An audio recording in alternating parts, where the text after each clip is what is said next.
వీక్షకులకు స్వాగతం. నమస్కారం.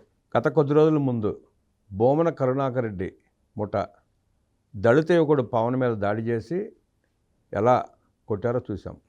దాన్ని ఎస్టీ కమిషన్ సుమోటోగా తీసుకుని కేసు నమోదు చేయబోతూ ఉంది.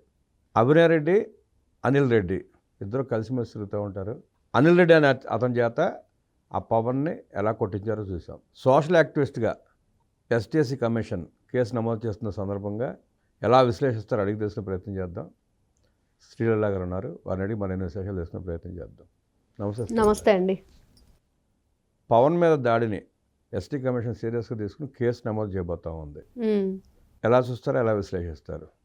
ఇక్కడ కేసు అదంతా కూడా మనం చూసిన తర్వాత ఏం జరిగింది అంటే, అసలు వ్యక్తి లేడే అని ప్రజలకు బాధగా ఉంది. ఈ రోజున అసలు వ్యక్తి అంటే మరి అర్థమైందో లేదో, భూమన కరుణాకర్ రెడ్డి.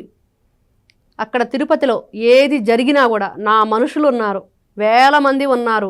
మరి చూసాం అక్కడ దేవస్థానానికి సంబంధించి కూడా లైన్లో సంబంధించిన ఉద్రిక్తలు అక్కడ ఎక్కడికక్కడే కూడా సెల్ఫీలు తీసుకుంటూ వీడియోలు తీసుకుంటూ పట్టుబడ్డాయి. గతంలో ఎవరి ఆధ్వర్యంలో జరిగింది, వెనకాల ఎవరిని నడిపించారంటే భూమన కరుణాకర్ రెడ్డి. ఆయన నోటితో ఆయనే ప్రెస్ మీట్ పెట్టి నా మనుషులు ఉన్నారు అని చెప్పినప్పుడు మరి ఈ కేసులో కూడా ఆయన పాత్ర ఉంది.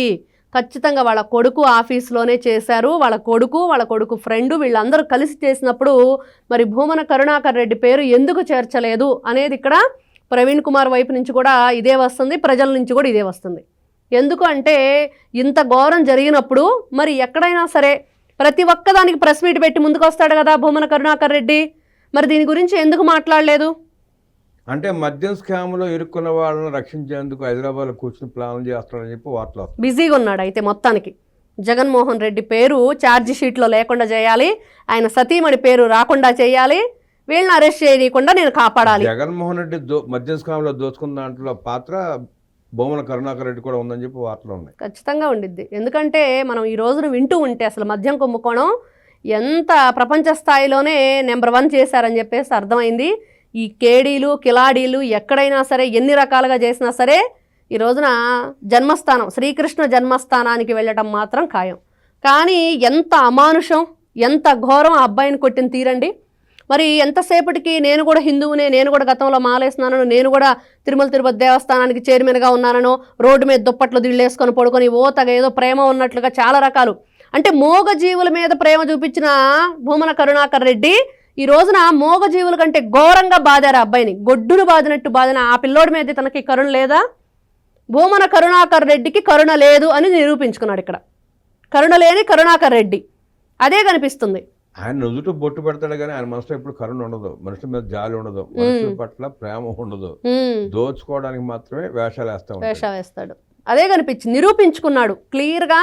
ఈ 5 సంవత్సరాల పరిపాలనలో జగన్మోహన్ రెడ్డి పరిపాలనలో ప్రజలకి క్లియర్గా అర్థమైన విషయం ఏంటంటే ఎవరు ఏంటి అనేది మాత్రం వాళ్ళ ఇంట్లో వాళ్ళకైనా తెలుసో తెలియదు కానీ రాష్ట్ర ప్రజలకు మాత్రం అర్థమైంది.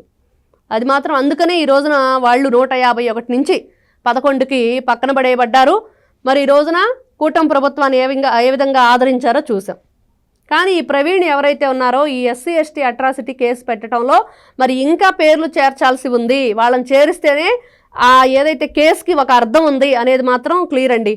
ఎందుకు ఈ విధంగా ఆ అబ్బాయిని ఎందుకు కొట్టవలసి వచ్చింది, దాని మీద స్పందించకపోవటం. ఇప్పుడు నీ కొడుకు పేరు వచ్చింది, నీ కొడుకు ఫ్రెండ్ పేరు వచ్చింది, ఆ ఆఫీస్ ఎవరిది, అలా కొట్టడానికి గల కారణాలు ఏంటి?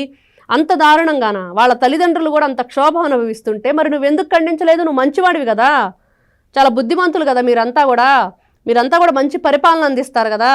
మరి ప్రెస్ మీట్ పెట్టి మాట్లాడుకోవడానికి, మీ పార్టీ గురించి గొప్పలు చెప్పుకోవటానికే కానీ మీరు చేసిన తప్పులు మాత్రం మీరు బయటకు వచ్చి చెప్పరు, ఎక్కడ కూడా ఎత్తి చూపరు, ఎక్కడ కూడా దాన్ని ఖండించరు. ఇది మాత్రం అర్థమవుతుంది. ఈయన గతంలో చేసిన పనులు తిరుపతి దేవస్థానంలో, మరి ఈ రోజున అదే తిరుపతిలో ఆ పిల్లాడి పట్ల వీళ్ళు వ్యవహరించిన తీరు, ఈ రోజున భూమన కరుణాకర్ రెడ్డి అనే వ్యక్తి మరి ఎందుకు స్పందించలేదు? మరి ఆ కుటుంబానికి న్యాయం చేస్తారు అంటే వీళ్ళు న్యాయం చేయాల్సిన అవసరం లేదు. కానీ ఫస్ట్ ఆ ఏదైతే ఎస్సీ ఎస్టీ అట్రాసిటీ కేసులో భూమన కరుణాకర్ రెడ్డి పేరు చేర్చాలనేది ఈ రోజున అందరూ కూడా కోరుకుంటున్న విషయం. దళిత బిడ్డ పవన్ మీద దాడి చేసిన కేసులో భూమన కరుణాకర్ రెడ్డిని A1 చేయాలని, అలాగే భూమన కరుణాకర్ రెడ్డి అనేక రకాల మోసాలు చేశాడని, వాటన్నిటి మీద సిట్ విచారణ జరిపించి కఠిన చర్యలు తీసుకోవాలంటూ విశ్లేషించిన శ్రీలీల గారికి ధన్యవాదాలు తెలియజేస్తూ నమస్కారం.